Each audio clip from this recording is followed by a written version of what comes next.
R Sreejith നിലമ്പൂരിൽ നിന്ന് ചേരുന്നു. Sreejith, good morning. യഥാർത്ഥത്തിൽ ഓർക്കാപ്പുറത്താണ് എം സ്വരാജിൻ്റെ സ്ഥാനാർത്ഥിത്വം വന്നത്. അതുകൊണ്ട് തന്നെ UDF ക്യാമ്പുകൾ പുതിയ തന്ത്രങ്ങൾക്കും പ്രചാരണ രീതികൾക്കും ഒരുക്കം നടത്തുന്ന രീതിയിൽ വാർത്തകൾ വരുമ്പോൾ എന്താണ് ശ്രീജിത്ത് അവിടെ നിന്നുള്ള UDF അപ്ഡേറ്റ്സ്?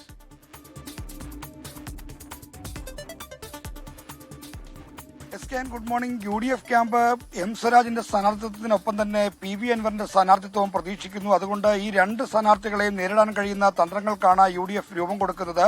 സർക്കാരിന്റെ ഈ ഭരണവിരുദ്ധ വികാരം, സർക്കാരിനെതിരായ ഭരണവിരുദ്ധ വികാരം കൂടുതൽ ഉദ്ദീപിപ്പിക്കാനുള്ള ശ്രമങ്ങളായിരിക്കും UDFന്റെ ഭാഗത്തുണ്ടാകുക. അതിനുവേണ്ടി സർക്കാരുമായി ബന്ധപ്പെട്ട കൂടുതൽ കാര്യങ്ങളുടെ വെളിപ്പെടുത്തലുകളും പ്രതികരണങ്ങളും നേതാക്കൾ നടത്തും. ഇത് മണ്ഡലമാകെ പ്രചരിപ്പിച്ചുകൊണ്ട് ഭരണവിരുദ്ധ വികാരം ഉത്തേജിപ്പിച്ച് അത്തരമൊരു നീക്കത്തിലൂടെ വിജയം കരസ്ഥമാക്കാൻ കഴിയും എന്ന തന്ത്രമാണ് UDF ഇവിടെ പയറ്റാൻ പോകുന്നത്.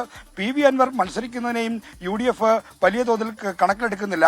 അൻവർ എന്തുകൊണ്ട് മത്സരിച്ചു, അല്ലെങ്കിൽ അൻവറിനെ ഭീഷണി മറികടക്കാൻ ഒരു 3 ദിവസത്തെ ക്യാമ്പയിൻ കൊണ്ട് കഴിയുമെന്നാണ് UDF നേതൃത്വം പ്രകടിപ്പിക്കുന്ന ആത്മവിശ്വാസം. കാരണം UDF കാൻഡിഡേറ്റിന് ലഭിക്കാത്ത ചില വോട്ടുകൾ അൻവറിലേക്ക് പോകും. അത് സാധാരണ നിലയ്ക്ക് അൻവർ സ്ഥാനാർത്ഥി അല്ലെങ്കിൽ ഒരുപക്ഷെ LDFന് ലഭിക്കാവുന്ന വോട്ടുകളാണ്.